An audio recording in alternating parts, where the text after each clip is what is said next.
अब ਐ ਕਾਫਲੇ ਤੁਸੀਂ ਦੇਖ ਲਓ ਐ ਚੱਲਣੇ ਆ ਐ ਤੁਹਾਨੂੰ ਲੈਣਾ 100 किलोमीटर ਦੀ ਲਾਈਨ ਐ जाऊगी। उन 3 बॉर्डर पे 13 तारीख की सुबह हरियाणा के किसान भी पहुंचेंगे और पंजाब वाले भाइयों के साथ कंधे से कंधा मिलाकर उनकी एंट्री कराओगे। ਦਿੱਲੀ ਦੀਆਂ ਫੁੱਲ ਤਿਆਰੀਆਂ ਚੱਲ ਰਹੀਆਂ।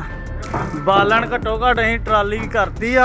13 फरवरी 2024 आज से मात्र 4 दिन बाद इस देश का किसान देश भर से दिल्ली की तरफ कूच कर जाएगा। किस लिए? एमएसपी कानून बनवाने के लिए, किसानों के ऊपर जो केस दर्ज हुए थे उनको वापस करवाने के लिए, और जो 4 काले कानून वापस हुए थे उनको अब किस्तों में छोटे छोटे बिलों के सहारे वापस से लाया जा रहा है। उद्योगपतियों का गुलाम इस देश के किसान को बनाया जा रहा है। इन तमाम चीज़ों के विरोध में किसान कहाँ आ रहा है? दिल्ली आ रहा है। और दिल्ली जब किसान आ जाएगा तो वहाँ पर हर वर्ग अपनी आवाज़ उठाने के लिए प्रतीक्षा कर रहा है। ईवीएम वाले प्रतीक्षा कर रहे हैं भाई साहब, बेरोजगार प्रतीक्षा कर रहे हैं, अग्निवीर वाले, महिलाएं, अल्पसंख्यक, इन मनुवादियों ने जिस जिसके ऊपर अत्याचार किया है वो सब प्रतीक्षा कर रहे हैं किसान आंदोलन में शामिल होने के लिए, मिलकर आवाज़ उठाने के लिए। बस देर है किसानों के दिल्ली पहुंचने की। दोनों तरफ से ज़बरदस्त तैयारियां चल रही हैं। दोनों तरफ मतलब जहां भारतीय जनता पार्टी की सरकार है जिन राज्यों में, वहां भी, और केंद्र में बीजेपी सरकार भी, और दूसरी तरफ किसान, दोनों के दोनों पक्ष, किसान और सरकार, ज़बरदस्त तैयारियों के साथ अपनी अपनी मुहिम में जुटे हुए हैं। पहले मैं कुछ दृश्य दिखाना चाहूँगा कि किस तरह से सरकार किसानों को रोकने के लिए पूरी कोशिशें कर रही है। पंजाब में जिस तरह से पंचायतों का दौर शुरू हुआ, कई बड़ी बड़ी जगहों पर पंचायतें हुई, मैंने पहले भी वीडियो आपको दिखाई थी उनकी कि किस तरह से भीड़ वहाँ पर उमड़ी थी। अमृतसर में हुई, बरनाला में हुई, लुधियाना में भी हुई, और उसके बाद 26 जनवरी को ट्रैक्टर परेड किया गया, शक्ति प्रदर्शन किया गया। उसके बाद हरियाणा में भी नारनौंद में महापंचायत हुई, काफ़ी किसानों का जटाव वहाँ पर देखने को मिला, किसानों ने शक्ति प्रदर्शन किया, ट्रैक्टर परेड उसके बाद भी कई जगहों पर की है।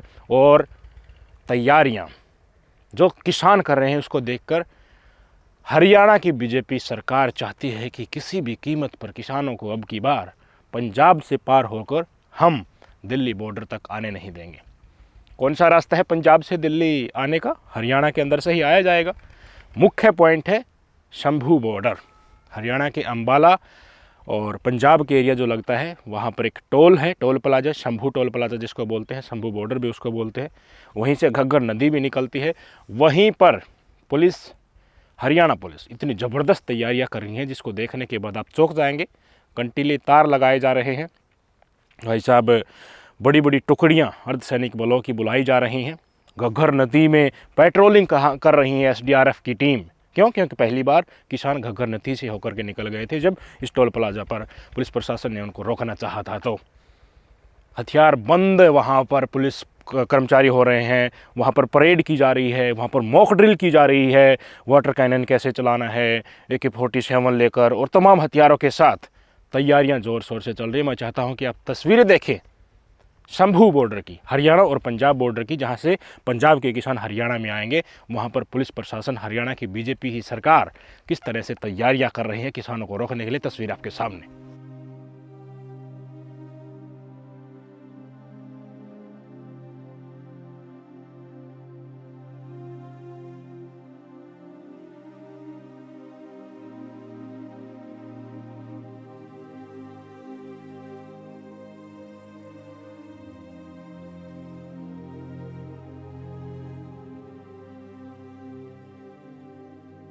ये तस्वीरें थी शंभू बॉर्डर की। 2-3 बॉर्डर और हैं, वहाँ पर भी सिमिलर प्रकार की तैयारियां चल रही हैं। हरियाणा राजस्थान बॉर्डर पर भी, और पंजाब से हरियाणा आने के और जो 1-2 मुख्य रास्ते हैं वहाँ पर भी इसी प्रकार की तैयारियां चल रही हैं। जींद से लगता हुआ इलाका, डबवाली से लगता हुआ इलाका, वहाँ पर भी सिमिलर प्रकार की तैयारी लगातार पुलिस प्रशासन कर रहा है। इसी बीच अगर हरियाणा के किसान 13 फरवरी को ही दिल्ली की तरफ कूच करेंगे तो उनको कैसे रोका जाएगा? ये तैयारियां भी चल रही हैं। कहाँ जाएंगे हरियाणा के किसान? सिंघू बॉर्डर, सोनीपत डिस्ट्रिक्ट है हरियाणा को दिल्ली से लगता हुआ, वहाँ पर सिंघू बॉर्डर पड़ता है। हरियाणा और दिल्ली का बॉर्डर सोनीपत डिस्ट्रिक्ट पड़ता है। तो सबसे पहले सोनीपत में ही लोगों को रोका जाए। क्या कर दिया, धारा 144 लगा दी गई है। वहाँ पर अभ्यास कर रही हैं पुलिस की टुकड़ियाँ। आने जाने वाले लोगों को, किसानों को दिखाना है ना कि हम कितनी बड़ी तैयारियों में हैं। वुजर टीम और निरोधक, आतंक निरोधक दस्ता जो होता है, ये तमाम तरह की तैयारियाँ वहाँ पर मॉक ड्रिल परेड की जा रही है, हथियारों के साथ की जा रही है। पूरी चुस्ती दुरुस्ती के साथ पुलिस प्रशासन इस धरपकड़ में लग गया है कि अब की बार किसानों को नहीं आने देगा। पूरे डिस्ट्रिक्ट में, सोनीपत डिस्ट्रिक्ट में सिंघू बॉर्डर के पास का जो एरिया है वह 144 धारा लगा दी गई है। 5 से ज़्यादा व्यक्तियों को इकट्ठा होने की अनुमति नहीं है। अगर इकट्ठा होना है तो पुलिस की अनुमति चाहिए। किसान नेताओं की धरपकड़ की जा रही है, उनके घर पर चस्पा किए जा रहे हैं लेटर, और जहाँ पर भी कोई भी खबर लगती है पुलिस प्रशासन की कि किसान नेता भेंट करें, वहाँ पर CID की टीम, इंटेलिजेंस की टीमें पहुँच जाती हैं। एक चिट्ठी मैं आपको दिखाना चाहूँगा कि किस प्रकार से लोग जो किसान नेता हैं उनके घर पर चस्पा की जा रही है और उनको डराने की कोशिश की जा रही है। चिट्ठी देखिए आपकी स्क्रीन पर। स्पष्ट तौर पर इस चिट्ठी में यही बातें लिखी गई हैं कि अगर आप इस आंदोलन में शामिल होते हैं तो जो भी नुकसान होगा आपकी पर्सनल प्रॉपर्टी से भरपाई की जाएगी। डॉक्यूमेंट मांगे जा रहे हैं, बैंक खातों का विवरण मांगे जा रहे हैं, संपत्ति के विवरण मांगे जा रहे हैं, डराने की कोशिश की जा रही है। ये पहले भी हुआ था, अब की बार फिर और उग्र तरीके से हो रहा है। क्यों? क्योंकि राजा घबरा रहा है। राजा इसलिए घबरा रहा है क्योंकि उसने जुमले फेंके थे, एक नया भारत का जो सपना दिखाया था वो बवंडर साबित हो चुका है। खुद प्रधानमंत्री नरेंद्र मोदी ने साइनिंग इंडिया नाम से एक ऐसी परिकल्पना दिखाई कि हमारी सरकार आने के बाद तो सारी समस्याएं दूर ही हो जाएंगी, हर वर्ग खुशहाल हो जाएगा। लेकिन स्थिति पहले से भी दयनीय होगी, तो इसलिए राजा नहीं चाहता कि प्रजा अपना हक मांगने के लिए अपने पुराने वादे मोदी जी ने किए थे वो याद दिलाने के लिए दिल्ली आए। यही मोदी जी तो कहते थे किसानों को MSP के अनुसार रेट दे देना चाहिए, रैलियों में कहते थे। यही मोदी जी कहते थे। कितना कर्ज का बोझ लदा हुआ है, कर्ज माफ़ कर देना चाहिए, यही मोदी जी कहते थे। लेकिन अब इनको कुर्सी हाथ में लग गई है तो यही किसान इनको दुश्मन नज़र आने लगे हैं, यही बेरोजगार इनको दुश्मन नज़र आने लगे हैं। EVM के खिलाफ कितना बोलते थे और यही EVM अब इनकी मित्र बन गई है। ED CBI इसके ऊपर बोलते थे कि ये तो कांग्रेस ब्यूरो ऑफ इन्वेस्टिगेशन है, अब वो किस तरह से उनका इस्तेमाल हो रहा है हम सब जानते हैं। खैर, हम जिक्र कर रहे हैं किसान आंदोलन का। किसान पूरे जज्बे के साथ तैयारी में है कि वो दिल्ली आएंगे। कुछ भ्रम फैलाए जा रहे हैं कि किसान नेता एकजुट नहीं है, कुछ आ रहे हैं, कुछ नहीं आ रहे, ओपोजिशन किसानों को प्रोजेक्ट कर रहा है। ये मिथ्याएं पहले भी थी। किसानों को नेता की ज़रूरत नहीं, जब किसान आ जाते हैं तो नेता उसके बाद बनते हैं, उन्हीं में से कोई लीडर उभर आता है। नेताओं की कमी नहीं है। जो आज के दिन कोई बड़ा चेहरा आपको दिख रहा होगा और लोग उसको देखकर कह रहे हैं कि ये नहीं आ रहा तो किसान नहीं आएंगे, ऐसा कतई नहीं है। ये पहले भी, ये अपने आप में जो बड़े नेता हैं, इसी या तो ये पहले वाले आंदोलन से निकले हैं या थोड़े बहुत भी इनका वजूद पहले हुआ होगा, तो ये बाद में ही आए थे, पहले किसान आए थे। तो ये जो भ्रम फैलाया जा रहा है कि कुछ ही चुनिंदा लोग आ रहे हैं अपनी ओपोजिशन की रणनीति को कामयाब करने के लिए, ये रीत कामयाब होने वाली नहीं है, क्योंकि काफ़ी बड़ी संख्या है किसानों की, जनबल उनके पास है, पूरी तैयारियों के साथ आ रहे हैं। वही तैयारियां मैं दिखाने वाला हूँ किसानों की। लकड़ी लेकर आ रहे हैं भाई साहब, राशन लेकर आ रहे हैं कम से कम 6 महीनों का, ट्रैक्टर ट्रॉलियाँ तैयार की जा रही हैं। पुलिस इस तरह से लठ मारेगी, चलते हुए नुकसान पहुँचाने की कोशिश करेगी, उससे बचा जा सके वो तमाम तरह की तैयारियाँ चल रही हैं। मैं चाहता हूँ किसानों की ये तैयारियाँ देखिए एक बार आप, और उनके जज्बे को देखिए कि किस प्रकार से वो गर्व के साथ आज भी अपनी मांगों को मनवाने के लिए दिल्ली आने को तत्पर है। आ दिल्ली का नज़ारा देख लो, आ चले जे फार्म ट्रैक 60। हुण तुहानूं दिल्ली ऐ ही रवाना होना। दिल्ली के नज़ारे मैं तुहानूं दवा देना वा भी किवें दिल्ली नूं काफले रवाना होने आ। तुसीं बड़ा चिर हो गया देखिया नूं। आ चलिया जे 275 इंटरनेशनल ऐ काफले तुसीं देख लो ऐ चलने आ। अज तुहानूं मैं ਉਹਦੀ ਰੀਲ ਹੀ ਖਾਲੀ ਆ ਵੀ ਐ ਕਾਫਲੇ ਦਿੱਲੀ ਨੂੰ ਰਵਾਨਾ ਹੋਣਗੇ।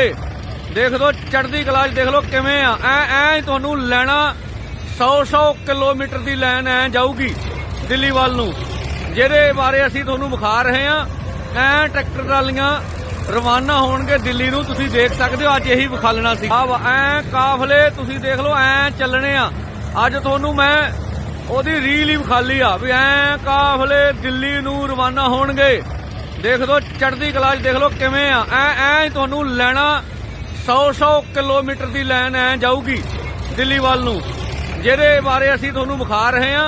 ਐ ਟਰੈਕਟਰ ਟਰਾਲੀਆਂ उन 3 बॉर्डर पे 13 तारीख की सुबह हरियाणा के किसान भी पहुंचेंगे और पंजाब वाले भाइयों के साथ कंधे से कंधा मिलाकर उनकी एंट्री कराओगे। पहला है शंभू बॉर्डर, तो जो शंभू बॉर्डर के आसपास के जिले के किसान हरियाणा के वो शंभू बॉर्डर पे पहुंचे हैं। दूसरा बॉर्डर है खनौरी वाला, जींदवाड़ा, वहाँ के जिलों के आसपास के किसान खनौरी बॉर्डर पे पहुंचे हैं। और तीसरा जो जिला है वो है डबवाड़ी, जो डबवाड़ी बॉर्डर होगा वहाँ से भी किसान एंटर करेंगे, तो आसपास के जिले के किसान डबवाड़ी पे पहुंचे हैं। देख ली तस्वीरें, किसानों की तैयारी भी देख ली होगी आपने और पुलिस प्रशासन की, सरकार की तैयारियां भी देख ली होंगी। सरकार बिल्कुल नहीं चाहती कि किसान दिल्ली में आए, एक ये स्पष्ट बात। किसान बिल्कुल चाहते हैं कि वो दिल्ली आएंगे, मांग मनवा कर जाएंगे। अब इस प्रकरण में पंजाब से होकर सिंघू बॉर्डर तक पंजाब के किसान किस तरह से पहुंचते हैं, कितने समय में पहुंचते हैं, पहुंच पाते हैं नहीं पहुंच पाते, सबसे पहली कड़ी इस किसान आंदोलन 2.0 की यही होगी। पुलिस प्रशासन सब कुछ पता है उनको, पुलिस के पास सारी जानकारियां होती हैं कि मुख्य रोड की बजाय अलग रोड से भी किसान जा सकते हैं। किसानों की ज़मीन है, वहाँ से हरियाणा के किसान पंजाब के किसानों को पास करवा सकते हैं। राशन लेकर नहीं आएंगे तो ट्रैक्टर ट्रॉली पीछे छोड़ देंगे तो यहाँ से हरियाणा से सहायता मिल जाएगी। राजस्थान से आने वालों को हरियाणा के आसपास के लगते हुए इलाके से सहायता मिल जाएंगी। उत्तर प्रदेश से आएंगे वो तो गाजीपुर बॉर्डर होते हुए वहाँ से घुस जाएंगे। चारों तरफ किसान फिर से उसी तरह से बैठ जाएंगे। ये प्रकरण किसानों ने अपने दिमाग में फिट बैठा रखा है। किसानों ने प्रेस कॉन्फ्रेंस करके, जो मुख्य किसान नेता उन्होंने कह भी दिया है कोई बदलाव नहीं है, 13 फरवरी को हम अपनी मांगों के लिए आ रहे हैं। अब किसानों के ऊपर सवाल भी उठेंगे। मोदी सरकार के पास तो इंटेलिजेंस एजेंसियां हैं और मीडिया उनकी गोदी में बैठा हुआ है। ये मीडिया जो हर समय पर उनकी चाटुकारिता करता रहता है, तो इस मुद्दे पर भी किसानों को बदनाम करेंगे, खूब आतंकवादी, बलात्कारी, खालिस्तानी बताएंगे। लेकिन जो मेहनत की कमाई खाता है, खुद कमाकर अपना पेट भरता है, दूसरों का भी भरता है, वो भला इन गोदी मीडिया वालों से, चाटुकारों से, षड्यंत्र करने वालों से क्यों घबराएगा? क्यों? क्योंकि वो तो अपने खून पसीने की मेहनत से कमाकर खाना सीख चुका है और दूसरों को अभी पेट भरता है। वो हमारा मेहनतकश किसान है, हमारा मेहनतकश मजदूर है।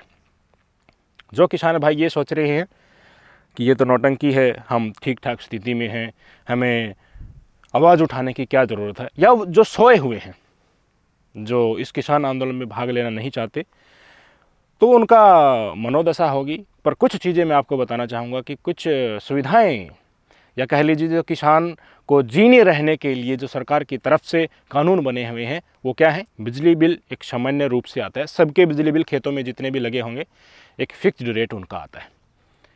एग्रीकल्चर से जो इनकम होती है उसके ऊपर इनकम टैक्स नहीं लगता है, आपको पता होगा। ट्रैक्टर के ऊपर टोल नहीं लगता है। इसी तरह की कई सुविधाएं किसान को जीवित रहने के लिए सरकार ने दे रखी हैं। किसान की जो लैंड है, एग्रीकल्चर लैंड है, उसको लेकर भी कानून बनाने हुए हैं कि किस तरह से उसको एक्वायर करना है, खेती योग्य भूमि को एक्वायर नहीं करना है, प्रोटेक्शन एक तरीके से दी गई है। तो तमाम चीज़ें किसान शब्द के साथ सरकार ने पिछले समयों में दी है उनको, ये चीज़ें आज खतरे में हैं। अब खबरें आप सुन रहे होंगे आजकल की जो ज़्यादा इनकम वाले किसान हैं उनके ऊपर इनकम टैक्स लगेगा। तो आगे आने वाले समय में आपको किस तरह से छोड़ दिया जाएगा? बिजली बिल जिस तरह से सामान्य एक रेट से आ रहा है वो प्राइवेट हाथों में कर दिया जाएगा, बिजली कंपनियां के हाथों में ये तमाम चीज़ें दे दी जाएंगी, तो फिक्स क्यों आएगा? वो बढ़ेगा और जितनी बिजली प्रयोग करेगा उसके हिसाब से भी आएगा।